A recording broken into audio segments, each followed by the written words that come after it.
and welcome to what we're calling below the belt, as we say in Guyana. Folks, we didn't even tell you guys we're going to come on, but we know once we're on, you got a lot of fast people, a lot of fast people on Facebook going to tune in. People are going to tune in on YouTube. People are going to tune in on Twitter. And so we are grateful for all of you guys who might be tuning in even now. This is a new program that we are soft launching. We call this one a test because we don't know all the things that might go right or wrong. Call it a test today.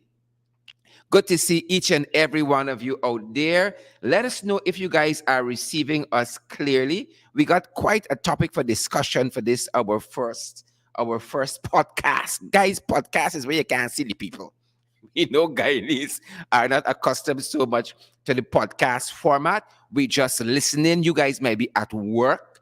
You might be on your lunch break and you're able to listen. And we are grateful for all of those folks who are joining us currently. We could not ask for more. You know, we got some faithful, very, very faithful listeners out there who tune in and they love the information that we give out.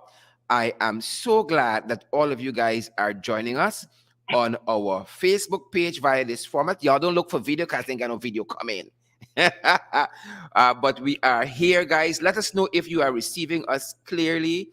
Well, I see Winston Henry saying good morning. I got 12:08, Winston. And good to see all of you joining us. I see Oswina Tapin says she's hearing us clearly, and we are grateful for that. We got quite a discussion ahead of us. We're talking today about in my feelings, Charlie. Full stop. And that should tell you guys everything you need to know. In my feelings, Charlie. Y'all know how we say it home here. In my feelings. Guys, what is the weather like where you are? Let's start there. What is the weather like where you all joining us from? What is the weather like? I will have you guys know that in beautiful Georgetown, I know what Bridgetown and all them place.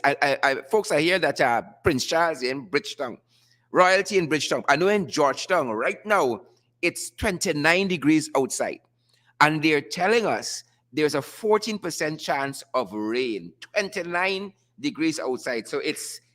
I think it's good temperature to actually work in. It's not too hot. It's not too cold. It's just the right temperature, but they're telling us there's a 14% 14% chance of rain. So it's quite a good afternoon temperature wise in downtown Georgetown. And I see the forecast is similar throughout the course of this week. So we can expect a little rain. Tomorrow they're saying there's a 82% chance of rain tomorrow, the 30th, and then by Wednesday is December 1, folks. By Wednesday is December 1, and they're telling us it's a 96% chance of rain. So it looks like though we getting a little rainy as we proceed, but we are thankful nonetheless that we have good weather where we are, and I hope it is the same. I know in places like North America it's getting cold. It is getting cold. Those of you who are in York, it's getting pretty cold out there. Guys, I hope that you all bundle up. I'm sorry. I was in the States a couple of weeks ago, so I still got my little twang. Y'all know how we Guyanese do it. I still got my little twang and so on. I hope you guys bundle up. When I left, it was getting kind of nippy. Nippy. Guys, you all know how we extra. Every Guyanese extra. And even my guests today, they're kind of extra. Folks, I'm going to be joined via this podcast by Tabitha Sarabo Haley. She's going to tell us the correct pronunciation, and she's a member of parliament. I'm also going to be joined by Diona Ryan, Ricky. You all know he has Ricky Ramsarup, and then Diana Rajkumar is going to be joining us as well for our below the belt discussion. And this is going to be our midday talk time. We ain't got no round table here because you can't see nothing. It's we podcast, folks. And I'm privileged to have all of these folks who are going to be joining me in just a second. What's for lunch, guys? What are you guys having for lunch today? What are you guys having for lunch today? If you guys are having lunch today, or you are still thinking about lunch, I want to recommend a place called The Palette. Now, this is a place in Monrepo that sells very, very nice Creole food and at a reasonable price. Beautiful, sweet Creole food, folks. And their numbers, if you haven't had lunch as yet, is 649-5052. Tell them I tell you. You might get a little discount. The food done reasonable already. And if you add my name, you might get a little something off. Good to have each and every one of you. To this brand new program, Below the Belt. We tell you all this year, we're taking the gloves off. You understand me? And people who fight in fear, you can't fight fear with them. So we're telling you all up front. We telling you all up front. Welcome each and every one of you who are joining us. Let us know how the weather is out there, and let us know also, guys, what you guys are having for lunch. Right? What are you guys are having for lunch? Let me be honest. Let me be transparent. Something that this installation crew, team installation, don't know about. Let me tell y'all. On Mondays I fast. So right now I just sipping on a Gatorade since about 8 o'clock this morning, and it's getting hot. We like to go at party and dance, and there's something about Guyanese. Don't care how much space the dance get. We ain't going inside. Be outside, and then boys got a little Guinness or a little Vitamalt or something. Whole night, one bottle in the hand. But I got this little Gatorade here, sipping on. So, but guys can let me know what you guys are having for lunch. But when I do have lunch, again, there's this lovely little place called The Palette in Monrepo. Their number there is 649-5052, and tell them I send y'all. I hope you are getting a discount on wherever you're going to buy. As I said, beautiful, beautiful Creole food. Folks, the other thing that's of interest before we get to our topic, as I was coming into the office, is the roundabout. So, Father, you got that Sheriff Street roundabout, and when you're getting to that roundabout, look, you got to make up your mind. You will need to go to the CCJ for a description how to use the roundabout. That roundabout a little confusing. I on the roundabout, and a man bracing me who coming off of the embankment, bracing me down. So clearly we need a little public education on that roundabout. And then also, folks, I see that they're doing a roundabout on Mandela Avenue around by multi-school area on that turn where they're going to link, I think, the East Bank and the East Coast. They're doing a roundabout there. Now, I still want to see how they're doing that one, because that one looked a little tricky to me. It looked like when you come in a piece of that roundabout, you can see a sign mark, "Welcome to Brazil." That roundabout there look a little freaky. It looks a little freaky there. Good to see Joan Stephanie on with us, and Nicole Harding, Deshaun Alexander, and Karen Clark, Alexis Arthur, all you fantastic, beautiful, uncontroversial people. Welcome to this new the feature program that we are launching called Below the Belt. We didn't tell y'all when we bringing it out. We just land.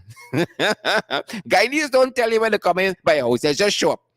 Unless you're living in a gated community, then you can leave them at the gate and so on.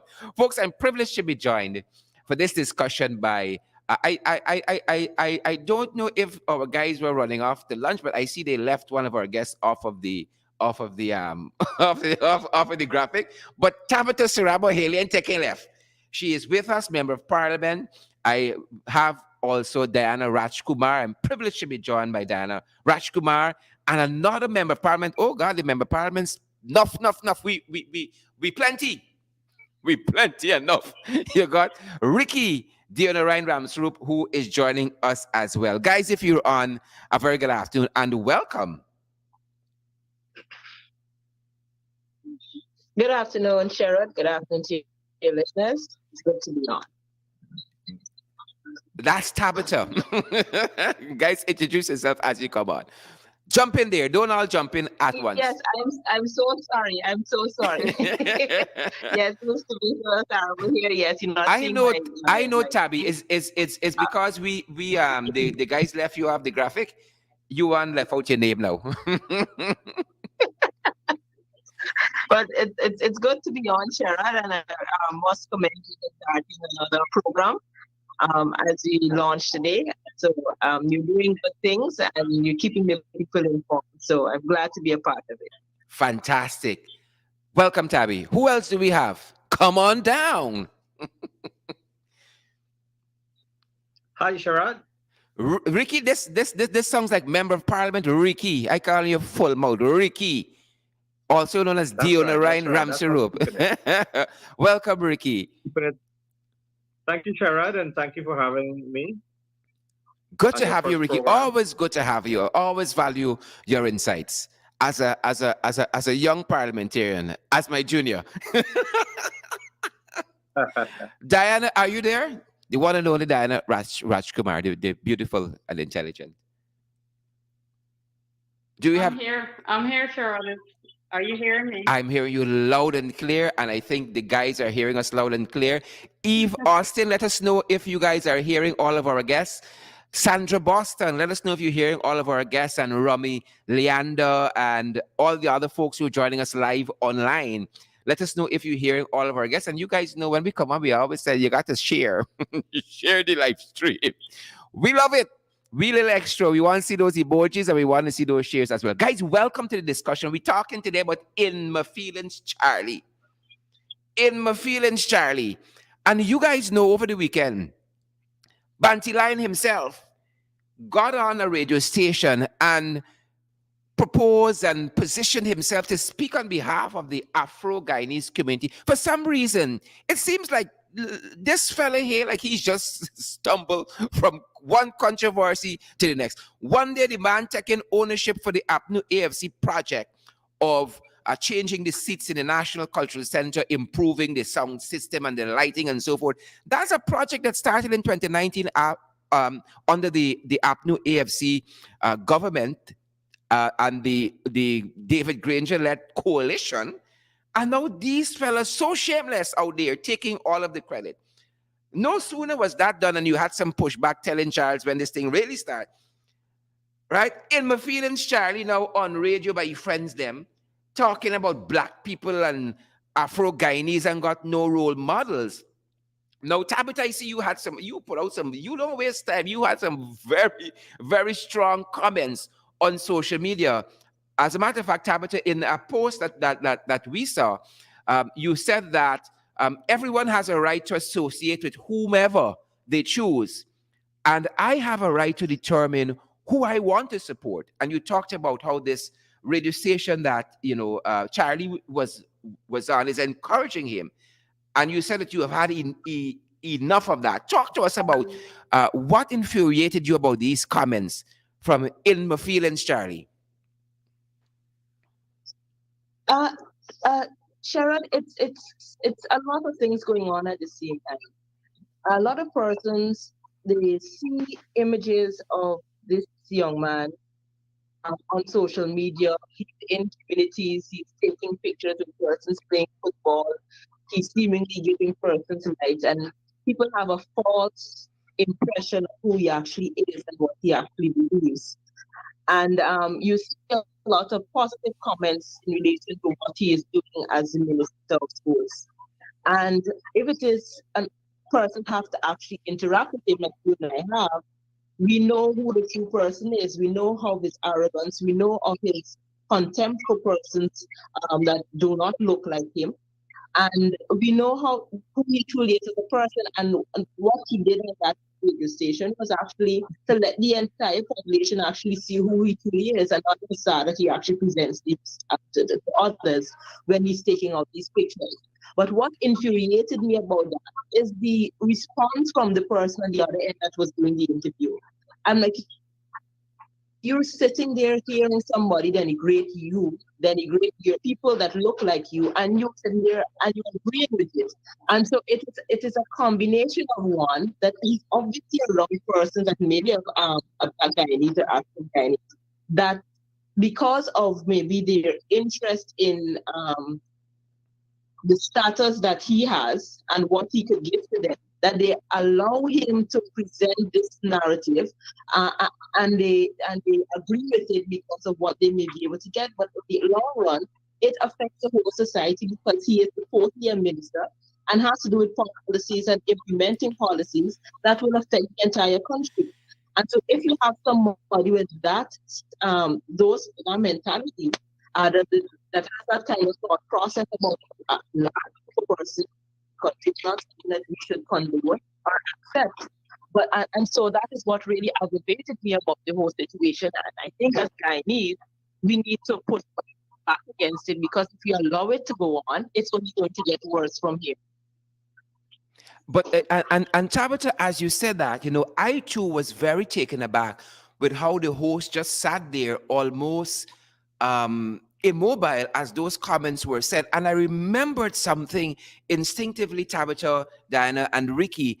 Somebody said it is not what the person said, it's that they felt comfortable to say to you. Is what really mattered, that they felt comfortable, that in my feelings, Charlie felt comfortable to say to the host that he had there, that he felt that they would agree with him, was quite striking. And exactly. So I'm happy that... No, I agree. Go right ahead, Tabby. No, I'm saying that I agree with you, and that's the point I'm making. He felt comfortable because there are those around him that would agree with him because they can get some access to something or get some personal thing from it. And so he is in this false sense of what is right and what is true and what it is that he can say. And then now he's bringing it because he would have gotten acceptance in that small clique that he may be around. So now he's now bringing it to the wider society, and he's getting pushback, and he's wondering why he's getting the pushback. Because he would have spoken these things with Black people right around him, and they would have agreed with it. And so we have to recognize that this is who he is, this is what he believes, and as a society, we have to determine whether or not we're going to accept it or not. Very, very, very, very insightful comments there. Ricky and Diana, you know, combined, you all put out a very, very strong statement. And part of that statement, and you guys can jump in anytime, part of that statement read that this interview with In My Feelings, Charlie, it reveals a deliberate intention to create strife in an already polarized society, and the desire to turn the coalition supporters against its leadership. You guys said the latter will fail. As regards the former, time will tell where we will be carried by this dirty politics of division. I love that, the dirty politics of division. And you guys go on to say in this statement that all right-thinking Guyanese are aware that what the coalition government did on equalizing the opportunity for all Guyanese to a better standard of living.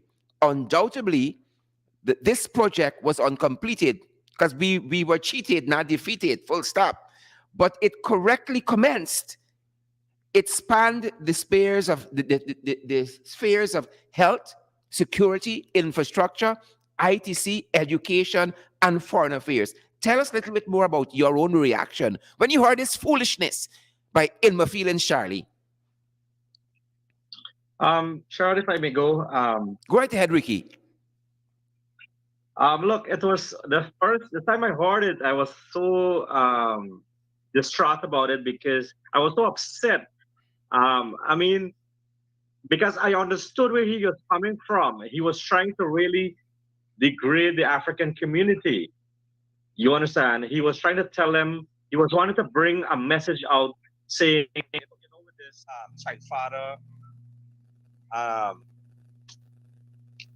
child father thing and so on, you know. So he didn't know how to say it, and you rightfully say that he doesn't know exactly.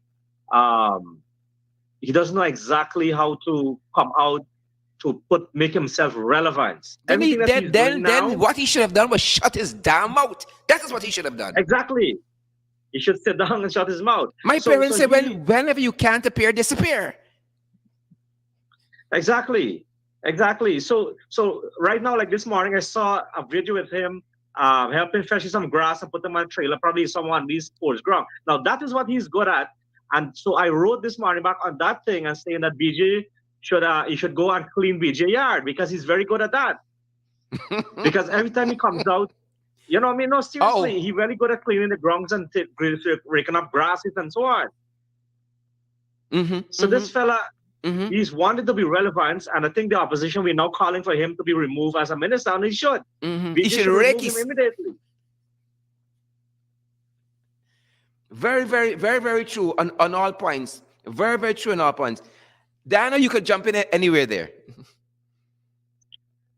Yeah, sure. I don't know how many people have had the chance to actually read the statement, but I want to point to something that is very, very important for any government in office. It deals with the principle of political morality and ethics. You cannot just go into office and say you're going to represent your supporters only. You have to represent all Guyanese. And that is what struck me when I listened to the interview. So I just want to point out part of the statement that says is it that the coalition government is wrong for representing all Guyanese and equalizing the opportunity for all Guyanese to benefit when they were in office? What the ministers insidiously suggest is that the coalition should have represented only its coalition fellowship. So now we have to ask ourselves, where is the principal position of political morality and ethics when you're dealing with such a sensitive question of equality of opportunity in a society such as ours that is already. So that was my that was what struck me when I listened to the fact that you cannot, you can't go there and say that you're representing your own. You are elected to represent all Guyanese. That is good governance and that is democracy. Sharad, jump in, addition to what in addition to what Diana said. Go right ahead, Ricky. Yeah, in addition to what Diana said, you see, they don't understand a system of governance and the governance that the APNU AFC had. You see, if they took the time to sit down and to read the manifesto that we had, and during the past, I would say 3 years, not 5 years fully, 3 years, they would have understood what we are trying to do as a government. We try to equalize the opportunity for every single Guyanese here. And if you look at what in our documents in our paper that we wrote, we were talking about all the cash transfers and how we put in the different programs. You understand? We're talking about the social programs, the single mother, you understand, the dropouts. Every single fraction of our society we were catering for. As a matter of fact, And Ricky, in that beautifully articulated statement, you guys said that this minister needs a crash course in policy and governance. You said this is the view of even his close comrades who have loudly whispered thus in the corridors of power. His attention should be directed, for example, to the APNU AFC comprehensive manifestos with reference to the conditional cash grant transfers and the other things that you're talking about here now. Correct. And let me put another one in the public, in your viewers, for viewers to listen. We have put 35% of contracts in our policies that should be given to small contractors, medium and small contractors, not the entire president now going and saying that the large contractors should not bid for small contracts. You can't guarantee that. You have to put it into a policy, and that is where policy and governance is so important. You just can't tell them not to bid. How can you stop a large contractor to go bid for a small contract? But Diana, Ricky, and Tabitha, that sounds even a little silly if they were to articulate that, because we do have a Small Business Act which talks about 20% of contracts going to the small contractors. Correct. So implement the damn thing. Correct, and that is what we are doing. And in addition to that, Sharad, if you look, sorry, not in addition, but I wanted to bring now to the front now that the 94.1 that got the contract, I think it was 340 something plus million, right? Mm-hmm. And It was just a shady. Look at what Mohammed Enterprise got, 614 million, and the bidding price they had was 800 something million. Mm-hmm. Mm-hmm. Point taken. So it's actually double for what they're getting. So they're putting a picture there for you to have to show that the African communities are benefiting there. But at the end of the day, you're giving the Indo community double or triple that amount. Mm-hmm. You Mm-hmm. you see this analysis. You really gotta think this thing through. Yep. Yep. And you are coming to say to us now that the African community were not giving equal opportunity, or no, don't have a role model. That was his word. They don't have a role model. Mm-hmm. No, man, we could never sit easy on this, right? We could never sit easy on this. Point taken. And I want to swing the folks who are now joining us. We have launched our podcast Below the Belt, and we're discussing In My Feelings, Charlie. Who no? And I'm privileged to be joined by Tabitha Sarabo Hali. I'm privileged to be joined by Diana Rajkumar. Privileged to be joined by Ricky. We knew he as Ricky Ramsroop. Ricky Dionarine Ramsroop. I'm Sherrod Duncan, and this is one of our new programs that we are soft launching today. Hope you guys are hearing us clearly. I see Eva Jarek joining us out there. I see Sister Mercy, Joyanne, Hooper Beckles joining us too. I see Yolanda Rose and Leon Logan. All you fantastic folks, we know and we tell you all every day that we're craving for the likes, we're craving for the shares. We want to see those emojis. Folks, swinging our discussion in another direction on the same subject matter. I saw a businessman recently on social media, Andrew McBean. He made a statement, and I want to get your impressions on it. He said, in my last post, I specifically asked whether the outrage towards the content of the message or is it towards the messenger, because I need to draw a clear conclusion. He went on to state, for people who say that in Your Feelings, Charlie, is not authorized to speak on the issues relating to blacks in Guyana, are you saying that blacks are only allowed to speak on black matters and Indians should only comment on matters affecting Indians? If that's what you're saying, you are helping to further divide the country. People need to stop this nonsense. This is what he said. And he had some quick feedback. Folks, you all know out here on social media, the feedback is quick. Well, Big Uncle Gordon Mosley, give you some instant feedback. Gordon says, you making sure you hold on tight to that T-shirt contract. Not you at all. You know you plays good. So Andrew McBean seemed to have a specific interest in this matter. But I don't want to distract or detract from what he said. Do Indian people only talk about Indian issues, or black people only about black people issues? How do we find the balance? Sharon, there's two things where that is concerned. And I think when I don't sure if I put it in my actual post, but when the original thought on this matter was not that you have necessarily to be black or Indian to speak on the issue, but the recognition that you have to have some sort of understanding of the issues at hand before you speak to it, whoever you are, on whatever issue it is that you're trying to speak about. If it is that you are a teacher, when a teacher may be a teacher of everything, right? But if it is you're a pilot, you will not be able to speak about something that is outside of your field unless you did some studies on it. And so you are more inclined to listen. Very well. Diana, what do you say? Ricky, jump in there if you can.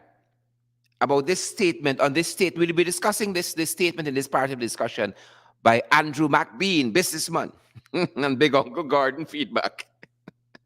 Good to see Oswald Smith out there and Tara Subaran, all you fantastic folks. Let us know how you are receiving us. Guys, again, we want to make sure that we have all of your shares and your likes and such and so forth. And we are doing our bit at the back here. Good to see Tara Subaran and Oswald Smith, Osafa Anderson. What do you guys think out there? Desiree Benjamin and all the other fantastic, lovely people. I see also Paulette Hicks, guys. Ensure that you share the live stream as we get the views of our guests on In My Feelings, Charlie. In my y'all know what we talking about. You know the man, I know the man, we all know the man. I shouldn't even use the word man. Y'all know the boy, I know the boy, we all know the boy. In My Feelings, Charlie. Good to see Marsha Glasgow and Robin Lorraine. All of you fantastic people out there. We seem to have lost one of our guests. We're trying to get that back quickly. So, guys, this is what we're discussing. You know, In My Feelings, Charlie. How we jump into this issue like that. And another segment of our discussion before we wrap up at 1 o'clock. Before we wrap up at 1 o'clock, is going to be on what the Engineer Charles series said quite recently on the very, very, very matter. And you guys are going to want to stick around for that because his take on it is quite interesting and quite insightful. I'm trying to get back our guests on the line. So guys, bear with us for a second while we do exactly that. One of our guests giving us some trouble in terms of the connection, but we're going to have that guest back with us. Charles Series had some very, very interesting comments on the issue as relates to this very matter. Again, you had the views expressed by businessman Andrew McBean, whether Afro-Guyanese alone are allowed to speak on Afro-Guyanese issue, whether Indo-Guyanese alone are allowed to speak on the Indo-Guyanese issues. And then we had, so I'm trying to get my guest reaction to that. And then we had some comments coming out from, I think he's a geotechnical engineer. Let me just say engineer, Charles Siraz. Well known across this length and breadth of this country, who basically was talking about enslavement policies. And he referred back to Afro-Guyanese getting land from this installed administration, whether now or their previous stint in government, at overpriced land.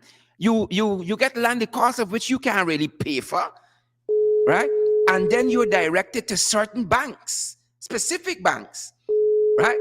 And then you're directed, in his words, to certain hardware stores, which benefits a certain segment, right, of those who have commanding positions in the economy.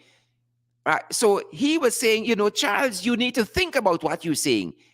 Right? You're talking about role models, but here are people who have been trapped by policies that enslaved. I'm trying to get back my guest folks.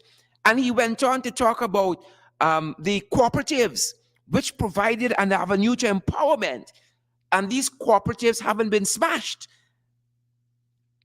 Again, which could be used, and these cooperatives over the years are supposed to be used to empower Afro-Guyanese banks, for instance.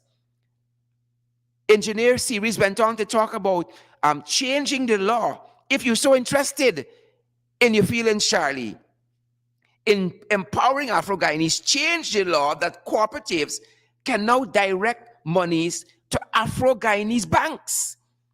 I thought it was a very, very insightful discussion that was being had there.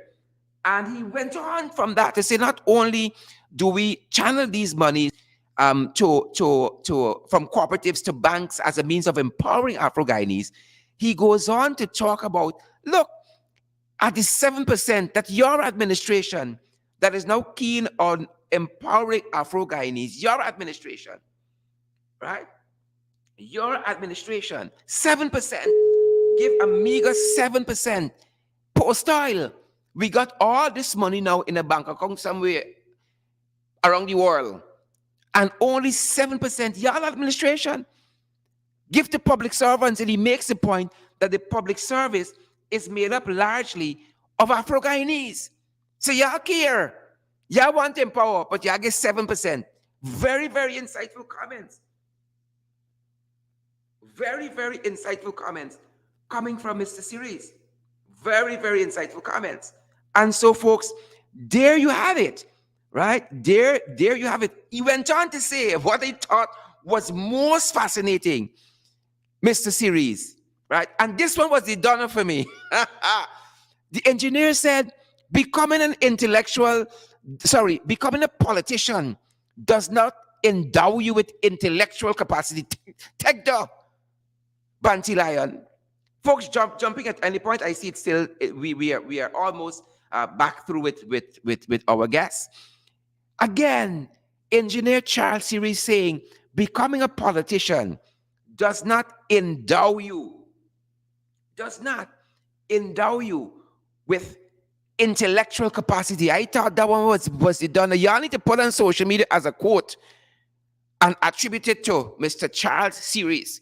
Becoming a politician, Charles, does not endow you with intellectual capacity. And again, so these are some of the issues that we're going to be wrapping our heads around in the next 15 minutes of our discussion. And our guests are coming right back in, folks. Those of you who are now joining, just wanting you to know that this is our new podcast feature.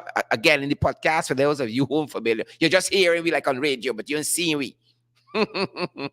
But we're out there on social media nonetheless, guys. We want you to smash that emoji. Let us know how your day's going at your end.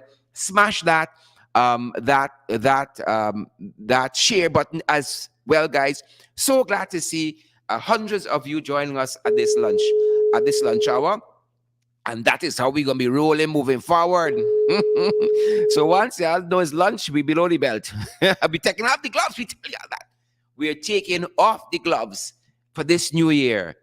We're taking it off because when you're dealing with these Jacobats, these Hippocytes, these Jebusites, these Philistines, who I'm playing fair, that's what Charles Series saying, you know. They got the system rigged in their favor. And I'm not talking here, but there as in terms of Indian people. I talk about these Chagabats here at Freedom House. That's what we're talking about. These Chagabats got the system rigged in their favor. And then you got this Banty Lion now coming out and talking nonsense. Ivor Sam, you taking that? We ain't taking that. Court Caesar, Auntie Sandra, we taking that. Duleta Sana, Marilyn Lorimer, you taking that? No. You can't talk on our behalf. We got role models. We got big brothers and sisters, big aunties and big uncles. And you know the temerity, the gall, the gumption, and the balls of this boy in my feelings, Charlie, referring to people as big auntie, this Jagabat, this Nakavakamite, this Cross. You can imagine that? We ain't having it. Diane Fordyce, he got the nerve to come out here and behaving like that. We have a treaty like David and Goliath. You come out here, well, we out here too. We in these streets and we ain't taking that. We in these streets and we are not taking that. So I am privileged to be joined again by our panelists. Panelists are all them big fancy things. Privileged to be joined by these folks. Good to have you guys, and we are connecting. I don't know why is it we're not folks. It's a good thing we're testing today. It's a good thing we're testing today, and we hope that you are picking us up loud. Good to see you, Desiree, Smart Felix, and Lexi Boss, and Patricia Asana, all you other fantastic folks. Good to see each and every one of you. And I think I have Diana back with me. Diana, you just talk. Sure, I'm not connected to you. Right. Go right ahead, Diana. You are live. Well, I don't know which part of the yes. So we were still trying to wrap up on the McBean factor and what he said, whether blacks can only talk about black issues and Indian about Indian issues. Let's pick up there. Okay. Go right ahead, Diana. No, I think you mixed up in the middle of that. So let her continue. I'm trying to get Tabitha back in the discussion. So you go right ahead, Diana. No, actually, the point I wanted to bring out here, not swaying from that, is that go right ahead, Dan. I'm trying to pull back Ricky and Tabitha into the discussion. Hello? Ricky, Hi, Sharon. welcome back to the discussion. I'm hoping that I have Diana still. Go right ahead, Ricky. We were still on this whole idea of whether Indians in this country, East Indians, must speak on East Indian issues and Afro-Guyanese on Afro-Guyanese issues only, exclusively. Yeah. So your rightful point out there. That is just a saying. That is just a saying to have to you can speak. Anybody can speak on the issue, but as Tabitha rightful points out that you need to have You have no credit. Please top up. Go right ahead, Ricky. right. You have to get an understanding of what the issue that you're speaking on. Mm-hmm. And your rightful point out that this McBean fella here is the one that Gordon put out about the T-shirt project and stuff, but they are just getting people out because they're doing damage control. They are doing what you call damage control. Having persons You have no. they You have 1 minute remaining. Go right ahead, Ricky. We're getting all kinds of challenges today. Guys, apologies. As we said, this is our test podcast, and we are going to ensure that we get it right. And I think we have Diana joining us back. I think we have Diana joining us back. Let's see if we get Diana to come through. Go right ahead, Diana. Hi, sure. Are we still live? Yes, go right ahead. Where am I in the discussion? On the same point as whether Indian issues are exclusive to be commented on by East Indians in our country, and the same on the other side, whether Afro-Guyanese issues are exclusive to be commented on by Afro-Guyanese.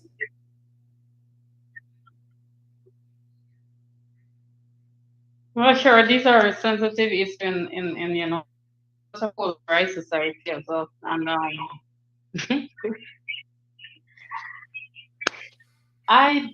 wanted to address when he spoke about generational wealth and he said that that he was giving it to a company, and I was not in agreement with that, because if you're going to talk about generational wealth, it should be more targeted and should be done through social protection policies, Mm-hmm. such as social assistance, which would address structural problems in society, such as the root causes of problems such you deal with human capital and development in poor societies such as ours. So you go into depressed communities, and that's where you do these conditional cash transfer.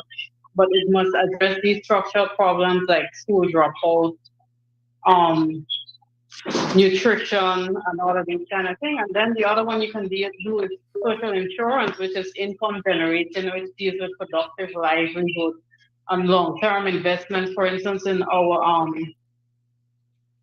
when we have floods and all of that, we can do subsidized agriculture input and livelihood diversification, even with our failing sugar industry.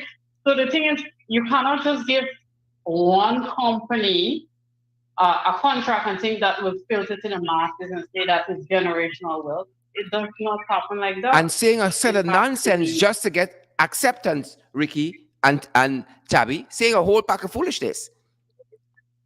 Yeah, Yeah, that that's is right. not the way it is done. It is done through, social protection policy where the masses benefit in chronic and very poor societies. That's how you do it. So I was not in agreement with that when I thought to say that you're giving one company and that's how you generate wealth. No, that's not how it is. And I don't think any right-thinking Guyanese, Diana, is going to agree with that. Yeah. Swinging the discussion, I'm happy to be joined back again for those persons who are now joining the discussion on social media. I am joined by Diana Rajkumar, I'm joined by Tabitha Sarabo Hali, and I'm joined by Ricky Ramsarup. Just this morning, I saw some comments coming from geotechnical engineer Charles Series, and he said to Charles Ramson basically that here you have a system of where you give overpriced land to Afro-Guyanese, right? Indo-Guyanese businessmen are not receiving these lands at the same price. And then you direct them to certain banks of which one segment of society benefits tremendously. You direct them to certain hardware stores, of which certain, persons benefit immensely. You guys, you PPP, have smashed the cooperative societies, which are geared to empower Afro-Guyanese. They should have been Afro-Guyanese banks, but y'all have smashed all of that. And so when you're talking about role models, you got to go back to your party and ask them, what has happened with these things that y'all have smashed up, right? And he went on to say, lastly, what I found very, very interesting. Well, two things, basically. He said, you're talking about loving Afro-Guyanese, but here is the public service that is staffed predominantly by Afro-Guyanese, and you all give 7% post-style. We got all this money banking that we could give to people to empower them if you all want to empower, but you all get 7%. And he said finally that becoming a politician, I know you guys are gonna love this, becoming a politician does not endow you with intellectual capacity. That one was below the belt. Tabby, let's start with you. You see, Sherrod, I think the reality is that I think what Charles Ramson showed the entire Guyana and probably the entire world is that he's not smart. We know that he is not smart. What he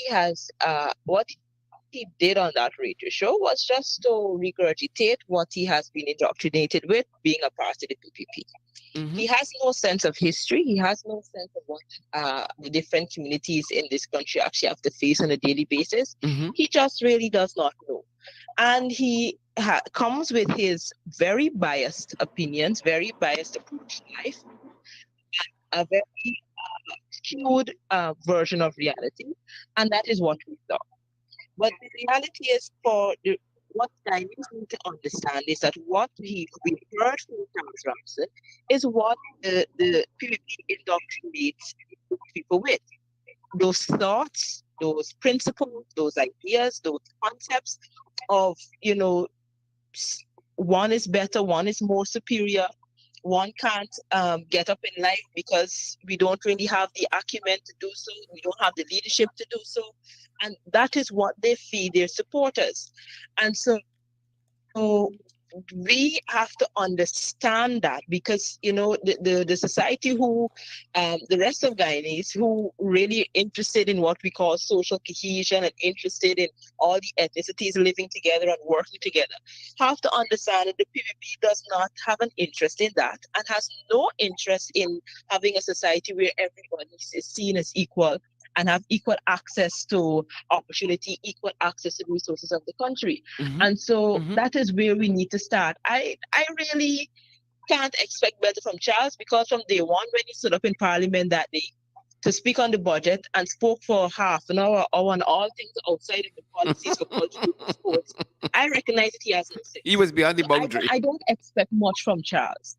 But what I think it did is, one, it showed those people who were so taken by his pictures who he actually is. It showed us to what really the policy and the view of the PPP is of the large section of our population.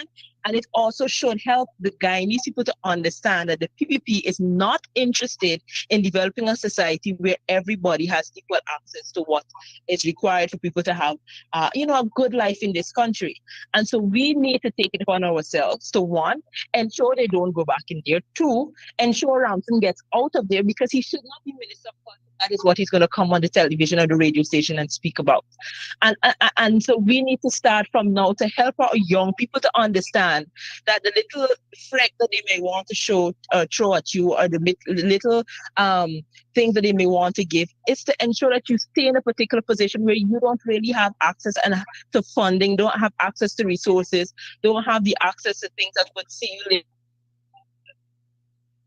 And well have said. Generational wealth that you And so I think that is what is important. That is what we need to grasp. And then we need to come together and decide, how do we tackle those issues from now, and then ensure that we, the AP and UFC, gets back in the government and deal, and ensure that everybody has access to resources, as the letter from Ricky and Diana actually spoke to.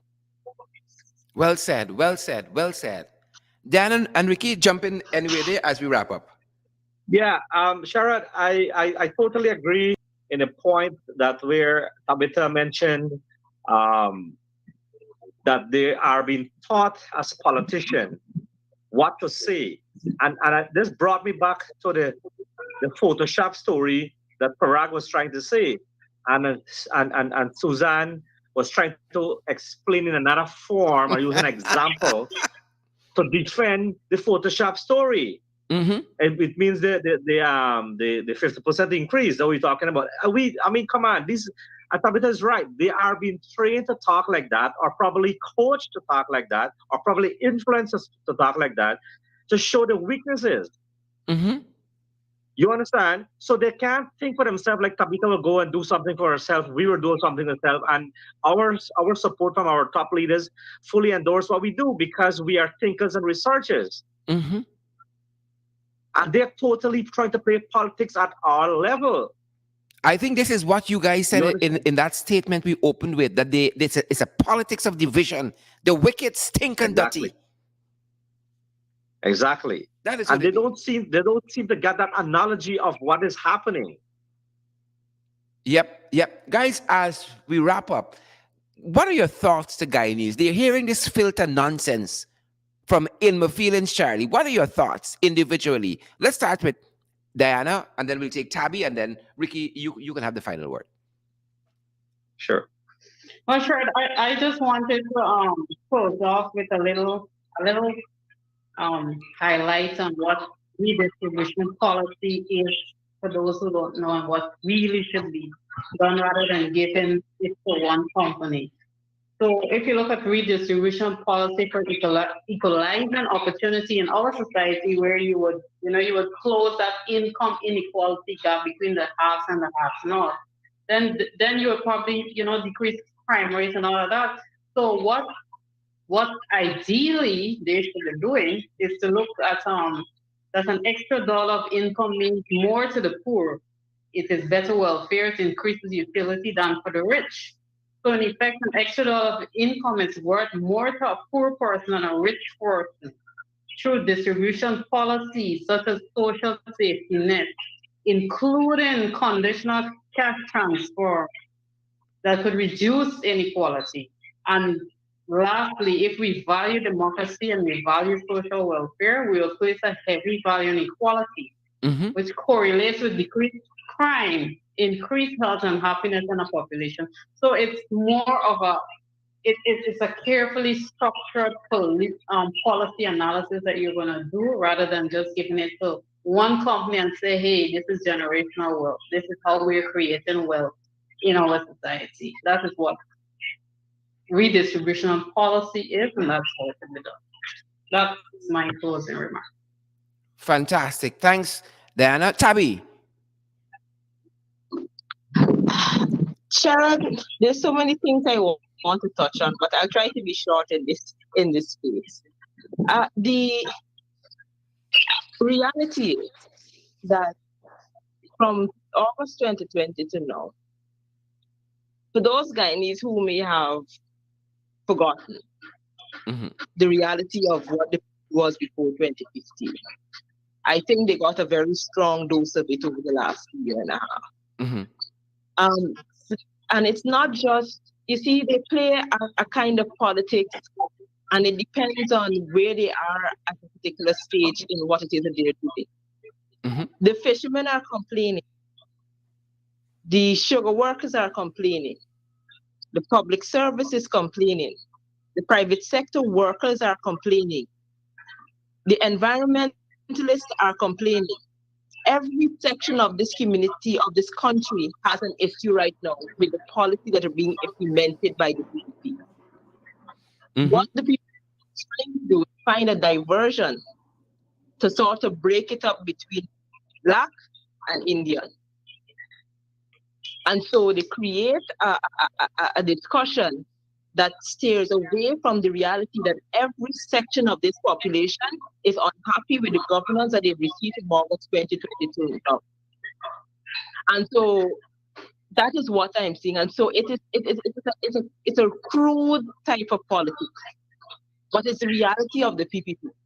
And so I hope that Guyanese understand what we're dealing with in the nature of the PPP, who they are as a political party, where the interest lies, and it's not in the people, and that we continue to keep the pressure on them every month to let them understand we are not going to continue to allow them to do what they're doing to this country. Mhm. Well said. Well said. Well said. Well said, Tabby. Ricky, you got the final word, my brother. You got the final word. Thank you, Sharad, and thank you, Diana and Tabi. I think Diana and Tabi share a two beautiful perspectives as to where Diana was talking about equalizing opportunity. Tabitha pointed out clearly about the disgruntled or the different fraction of society in Guyana. And you know, my perspective will be that in support of those two views is that it comes down to the battle that we as must not allow what the PP is trying to do to divide this nation. They did that. They did it in 2020 election by hiring Mercury, a company that is known for these kind of political interference to create divide among communities Mhm. and to send out propagandas and false information. You understand? We are over 50 years of independence. We have to come out of this. You know, you young people like myself, Diana and Tabitha, we are telling you this. We are telling you, Guyanese, that every single one of you have to support us. We are going to remove these people from the office. We have to, because we cannot. If you are comfortable of your children and your grandchildren grow up in a society like this, then something is wrong with you. We are here. We understand we are not angels. Our past ministers were not angels. They made mistakes, but we are going to correct those mistakes. You have to support every single programs that we have, and you have to share them to ensure that every fraction of our society is hearing our message. Mhm.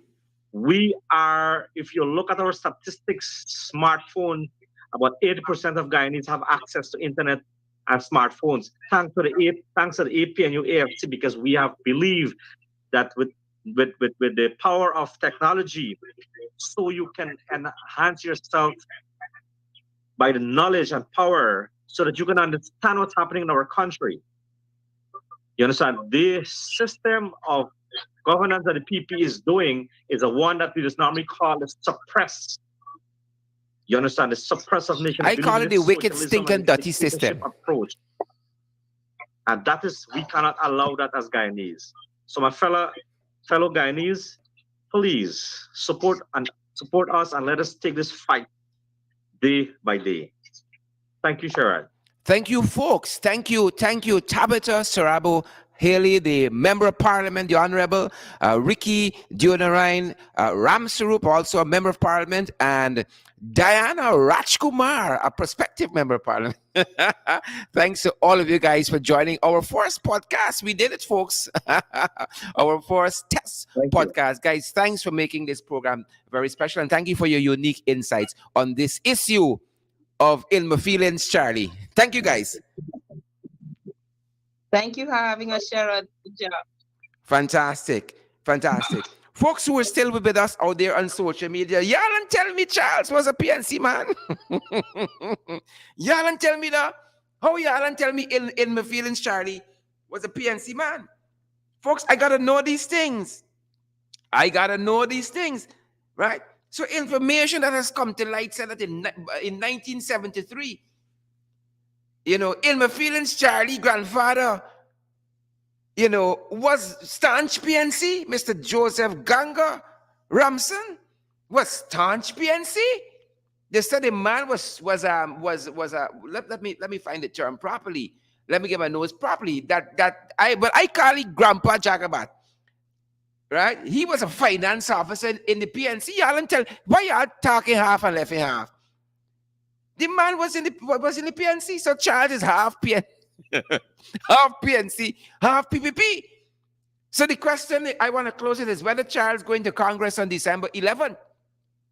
I got to know these things. Is Charles going to Congress on December 11th? Folks, so many folks have waded into this discussion. I see musician and artist Jackie Jacks has waded into this discussion as well. So many people across the divide. And as the leader of the opposition said just yesterday, Charles should go. Charles, just pack your bags and go. Resign. You're such a disgrace. Folks, thanks for joining us for this, our very first podcast, Below the Belt. And we were discussing today in my feelings, Charlie. Y'all know the ball, I know the Mabi, I know the bye. Thanks once again to members of Parliament, Tabitha Sarabo Haley, Ricky Junarayan Ramsarup, and the one and only Diana Rajkumar. Thanks you folks. And thanks to all of you who joined us, Wendy Anderson and Noella Noble. I see Sister Mercy is on with us, and Patricia Gonzalez, Robin Lorraine. We're going to be finishing this fight in the ring tonight, folks, at 8. In the ring at 8, folks. Hope you guys have enjoyed your lunch. Do get back to work on time. Y'all got to change your ways, you know. Y'all know, give the people the pound of flesh, right? Head back to lunch on time, put in a good half day's work. I mean, like the half day in front of us. Work hard. I mean, know some of y'all say. I know some of y'all putting in 7% alone, you know. I can't say y'all wrong, but work diligently, folks, and we're going to see you guys right back here at 8 o'clock this evening in the ring. Thanks for joining us. Stay safe.